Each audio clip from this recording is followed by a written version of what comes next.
एकतत्वम academy of performing arts प्रस्तुत Shri एकतत्वम divine याच्या आजीच्या गोष्टी याचा भाग 8 हा घेऊन मी प्रज्ञा कुलकर्णी आपल्यासमोर उपस्थित आहे. आपल्याला सगळ्यांना माहितीच आहे की ब्रह्मा हा सृष्टीचा रचयिता आहे. विष्णू हा सृष्टीला नियंत्रित करणारा किंवा नियंता असा आहे आणि शिव हा संहार करता आहे. म्हणजे काय, वाईटाचा संहार करणारा हा शिव. असे हे 3 जण आहेत. तर त्याची सृष्टी रचल्यानंतर काय झालं याची गोष्ट सांगावीशी वाटली आणि म्हणून मी ते सांगते. आज काय झालं की ब्रह्मांनी अखंड सृष्टी रचली. जीव, जीवाणू, प्राणी, पक्षी, फळं, फुलं, झाडं, जे जे काय सृष्टीत आपल्याला दिसते त्याची सगळ्याची रचना ब्रह्माने केली. रचना केल्यानंतर आता बघा ना, कुठली गोष्ट आपण एखादी केली की त्याचा एक आनंद होतो ना की येस मी हे केलं. तसा त्यालाही आनंद झाला बरं का. आणखी खूप तो खुशीत होता की चला आपल्या हातून एक खूप छान मोठं काम झालेलं आहे की एवढी सगळ्या गोष्टींची मी रचना केलेली आहे. त्या आनंदात त्याचे 2-3 दिवस गेले. पण ब्रह्मा आपला विचार करत बसला की ठीक आहे, मी हे सगळं रचलेलं आहे. झाडं आहेत, हलत आहेत, प्राणी आहेत, पक्षी आहेत, वागडत आहेत, पण सगळं निरस, आणखीन काय म्हणतात त्याला की एकदम बेचव. काही त्याच्यात हालचाल नाही, काही त्याच्यात म्हणायचं त्याला की कुठलाही ध्वनी निर्माण होत नाही आहे. त्याच्यातून काही होत नाही आहे. लोक आपले नुसते येत आहेत, जात आहेत, अमुक करत आहेत. कुठलेही प्राणी पक्षी सगळा मुक्याचा कारभार चाललेला आहे. त्याच्यात काही गंमत येत नाही. काय करावं. ब्रह्मा असला आणि त्रिदेवातला एक असला तरी कधीतरी असं होतं ना की कुठला तरी प्रश्न आपल्याला आडला की याचं काय करावं बाबा, मला उत्तर मिळत नाही. तर आपण स्वाभाविकपणे आपलं म्हणणं दुसऱ्यासमोर मांडतो.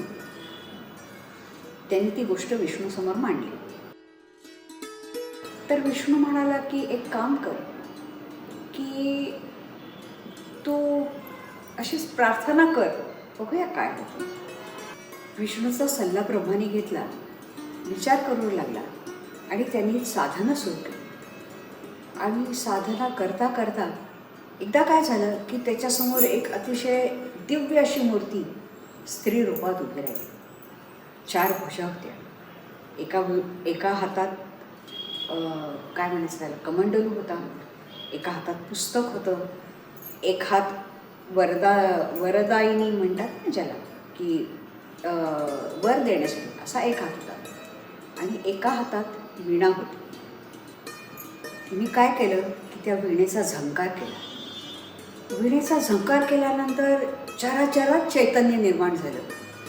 सिंहाने वाघाने डरकाळी फोडली, गायी बैल हंबरले, हत्तीने आनंदाने चित्कार केले, प्राणी पक्षी त्यांना कंठ फुटल्याचा एवढा आनंद झाला. कोकिळा कुहू कुहू करायला लागली, झाडं सळसळू लागली, त्यांना पालवी फुटली, पाण्याच्या खळखळाटाचा आवाज यायला लागला, वारा घुंगावू लागला आणि माणसाला सुद्धा वाचा फुटली बरं का. तर त्या देवीचं नाव सरस्वती असं ठेवलं गेलं आणि ह्या सरस्वतीमुळेच पहिल्यांदा तिने वीणा झंकारली आणि त्या संगीतातूनच हे सगळं निर्माण झालं. तुम्हाला एक माहिती आहे का हो की प्रत्येक स्वर जो आहे ना तो कुठल्या ना कुठल्या तरी प्राण्याशी किंवा पक्ष्याशी निगडीत आहे. एक सहज म्हणून माहिती सांगते हां. सा म्हणजे षडज, ह्याचा मोराशी संबंध आहे बरं का. रे म्हणजे ऋषभ, याचा चिमणी, चातक पक्षी ह्यांच्याशी संबंध आहे. ग म्हणजे गंधार, त्याचा बकरीशी संबंध आहे बरं का. म म्हणजे मध्यम, त्याचा बगळ्याशी संबंध आहे. प अर्थात आपल्याला सगळ्यांनाच माहिती आहे, प म्हणजे पंचम, ज्याचा कोकिळेशी संबंध आहे. ध म्हणजे दैवत ह्याचा घोड्याशी संबंध आहे बरं का. आणि नी म्हणजे निषा, याचा हत्तीशी संबंध आहे. आहे ना गंमतशीर सगळं. तर त्या सरस्वतीनी ह्या चराचरात अख्खा प्राण फुंकला आणि हे चराचरात हे सगळं चराचर चैतन्यमय झालं. आणखीन त्याच्यानंतर वसंत ऋतू सुरू झाला. आणखी तुम्हाला माहिती आहे की वसंत ऋतू हा त्याला काही स्प्रिंग म्हणता येईल अशा टाईपमध्ये हा ऋतू आहे. आणखी लोक सरस्वतीची पूजा करू लागतात. आपल्याला हा व्हिडिओ कसा वाटला हे निश्चित सांगा. आपण आपल्या कॉमेंट्स करा, त्याच्यानंतर हा लाईक करा, शेअर करा, सबस्क्राईब करा. या कुंदेंदु तुषारहार धवला या शुभ्रवस्त्रावृता या वीणावरदंडमंडितकरा या श्वेतपद्मासना या ब्रह्माच्युतशङ्करः प्रभृतिभिः देवैः सदा वन्दिता सा मां पातु सरस्वती भगवती निःशेषजाड्यापहा. धन्यवाद.